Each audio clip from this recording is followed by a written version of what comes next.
Welcome. Tim here from Team Lagspike, or just TLS if you want. Today I'm going to play some Mini Metro while also just talking about the game, giving a small review and discussing my future within this channel, as well as a bit of storytelling to entertain you guys, so this video isn't all just serious talk. So I've decided to play in Melbourne just because it's close to home in Australia. The main point of this game is just to meet the demands of the local area. When new stations are built, all you have to do is create a network of train lines which prevent the overcrowding of stations. So you can see here that I've just begun by connecting train stations which adhere to a particular direction.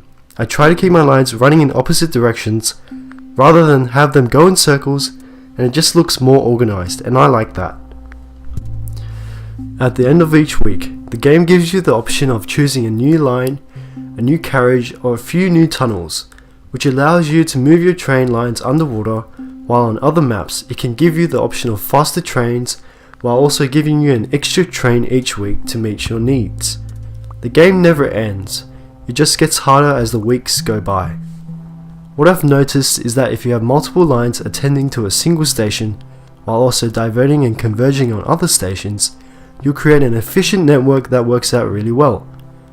But you have to keep in mind that you sacrifice services to other parts of your network if that made sense. So this game is a great strategy game in the way that it makes you think of the small balancing acts required to sustain your network. You have to constantly monitor how many of the stations are in one line in comparison to other lines, and perhaps compromise to lessen the load on one line. You have to notice the locations of new stations that pop up in the game, and you also notice that those lines that you originally created to go in opposite directions start going to other places. It all becomes quite complex, but it's quite fun. But when it does get too complex, you can always restructure your network if you want to be that guy who gets the high score every time. By the way, I love the simplistic interface that this game provides, as well as the music. The artwork reminds us all of the train network maps that we have, and that little connection makes it personally fun for me to play. In summary, I think this is a great casual game to play. So that's Mini Metro. I recommend you guys check it out when the Steam sale comes, and I'm sure those of you who like strategy games will enjoy it. Here comes the part of the video where I wanted to talk to you guys about my place within the team. And by the way, this is completely off topic and not related to the gameplay, so if you want to leave, I don't mind, but for those who will stay, please bear with me. Recently, the three of us, that is Peter, Jaden and myself, received our ATARs, or our Australian Tertiary Admission Ranks, which gives us a ranking based on our high school test scores, which is then used by the universities in Australia as a benchmark for our university courses. I don't know about Peter and Jaden yet, but I'll be doing a course that will set me on a very busy life next year, to which at the end of it, I will have to pay back a big pile of cash.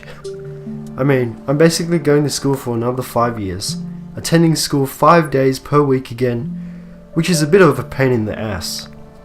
But I'm doing something that I enjoy, so I'm not complaining that much.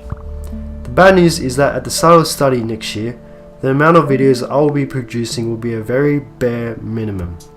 The good thing is that Peter and Jane will have more time than me, and therefore will be producing many more videos, and it won't necessarily mean the end of it for me, so the channel is not dead. Also, I feel that when I make a video, I want to make it the best quality possible, with the limited resources I have, of course, you know, my freaking MacBook Pro here, and my lack of editing software. I want our product to be a reflection of who we are, and I just can't bring myself to put out on par videos. If you guys know Frankie on PC in 1080p, he's my favorite YouTuber, just because of the action and fun moments he has in his videos, and I want to replicate that feeling within my videos. Also, if you guys know Leafy is here, I'd like to add a bit of storytelling and banter within my videos as well. I imagine my videos to be a mix of the two, but reimagined in my own way. It will just be a bit harder because of what I have and the games I play. So that's my future in this YouTube channel, and now that I've gotten that out of the way, it's time for some storytelling. Yay! In Australia, in order to get our full driver's license, we have to go through a small series of tests to progress through a variety of licenses before we actually get a full driver's license. And the first license we get is the learner's license. When we get our learner's license, we have to log 120 hours with a driving instructor, which in this case is my dad, before we get practically tested for our next license. So basically, throughout these 120 hours, I've become really accustomed to the car I use, and all the time without even thinking, I just open the car and hop in and drive, no problem at all. So one day I was coming home from work, got off the train and started to head towards where my dad's car would have been. It's a white Mazda 6, and they're not that common on the roads where I live. But anyways, at the train station, the cars are parked parallel to the direction of my vision as I walk down the ramp. And so as I look for my dad's car, I could only clearly see the first parked car with a few details of the other cars parked in front of it. It just so happened that the first car that was parked, was also a white Mazda 6.